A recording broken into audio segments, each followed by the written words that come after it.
I would lie here in the trenches with your picture next to me. And when I told you it's forever, then it's how it's gonna be. I don't wanna let him just take the place of me.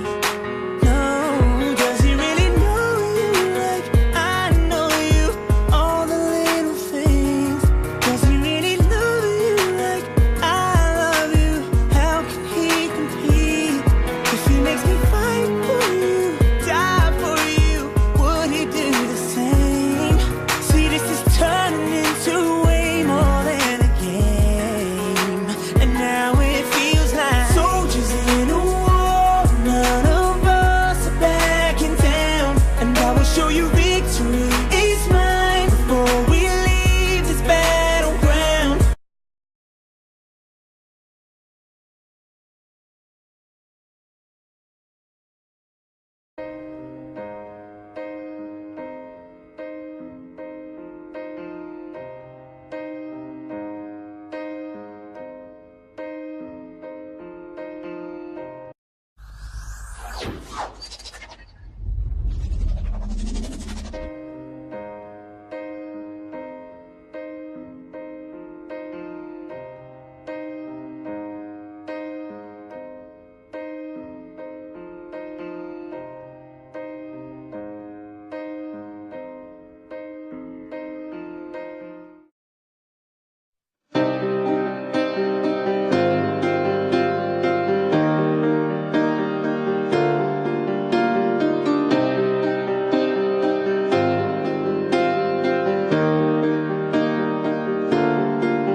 I'm holding on your rope, got me 10 feet off the ground.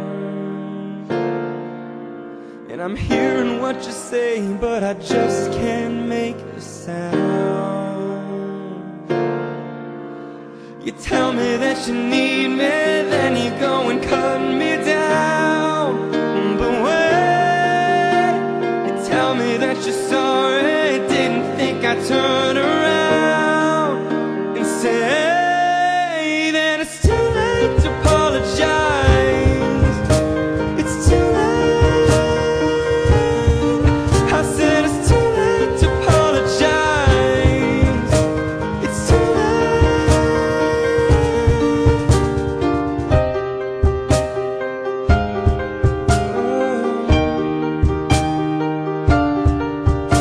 I'd take another chance, take a fall, take a shot for you. And I need you like a heart needs a beat, but it's nothing new. Kalau menurut saya sih sebenarnya jalur sepeda kalau di Purwokerto sendiri belum begitu efektif ya. Masalahnya ya kadang yang saya temui pas lagi mengendari sepeda tuh parkir biasanya buat lahan parkir, karena dari kayak misalnya toko atau warung-warung gitu kan belum ada tempat parkir khusus gitu ya, jadi ngambil stadion sepeda buat parkir.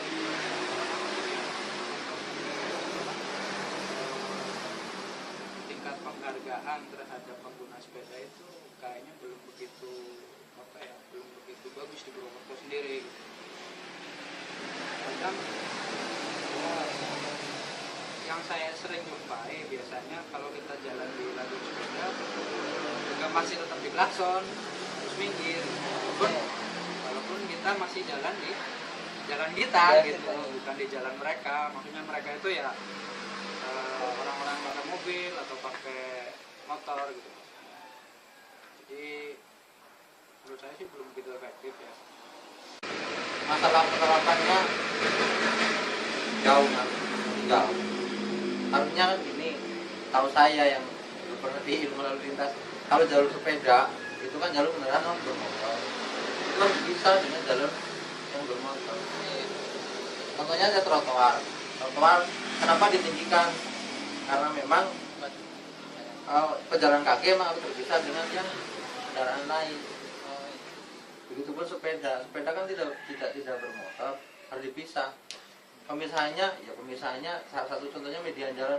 Dulu waktu jalan Dr. Angka lama ya seperti itu harusnya. Itu jalur sepeda, tempat parkir, ya masing-masing toko perkantoran harus punya parkir sendiri, wajib. Tapi sekarang kan enggak, seolah-olah ya silahkan dilanggar nggak apa-apa. Kalau memang itu hanya sekedar jalur saja. Banyak kan mobil motor pasti melanggar aturan. Iya. Polisi lewat tiap hari. Pada tindakan tegas. Berarti kan antara si pembuat aturan dengan pihak kepolisian itu nggak ada koordinasi. Kita dulu atas nama Kosti itu pernah ngasih surat ke Pemda, tapi nggak ada. Ya udah gitu aja.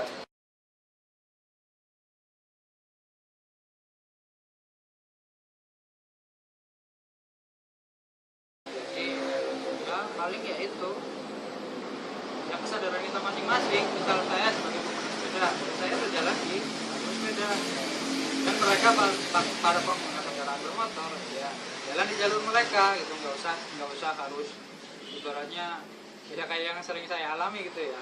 Saya jalan di lajur sepeda masih ada disuruh minggir. Saya mungkin apa ya, di situ dulu lah yang perlu dibenahi lah ibaratnya ya, saling menghargai sesama pengguna jalan. Walaupun biasanya ada sentingan ya kan, sepeda nggak bayar pajak kok. Iya. Kadang kan kayak gitu. Iya. Toh juga ya kita sama-sama orang Indonesia kan, jalan-jalan ya bersama lah ibaratnya gitu. Jadi ya nggak usah yang harus seperti itu. Mentang-mentang bayar pajak, kita pakai sepeda mau bayar pajak, jadi kita harus minggir atau harus ngalah gitu kan ya. Atau juga kalau misalnya saya sedang menggunakan motor, atau juga saya masih bisa menghargai para pengguna sepeda gitu ya. Mungkin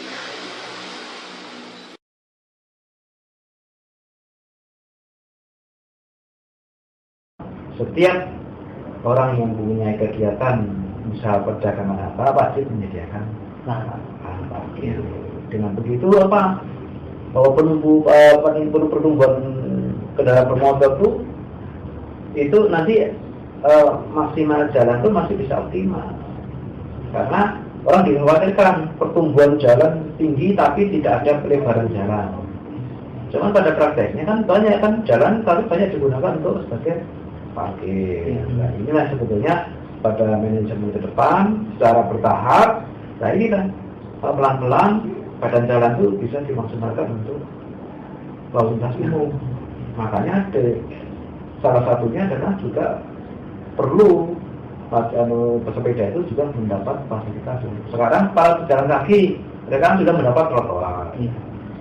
Nah sekarang yang belum terpikirkan adalah para sepeda. Nah inilah juga menjadi salah satu kebijakan dari pemerintah bahwa lajur sepeda itu seyogianya pada jalan-jalan yang memungkinkan itu perlu disediakan.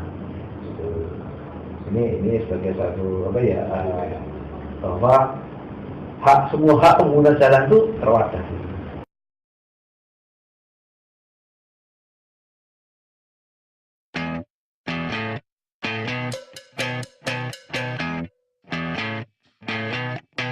You're insecure, don't know what for. You're turning heads when you walk through the door. Don't need makeup to cover up. Being the way that you are is enough.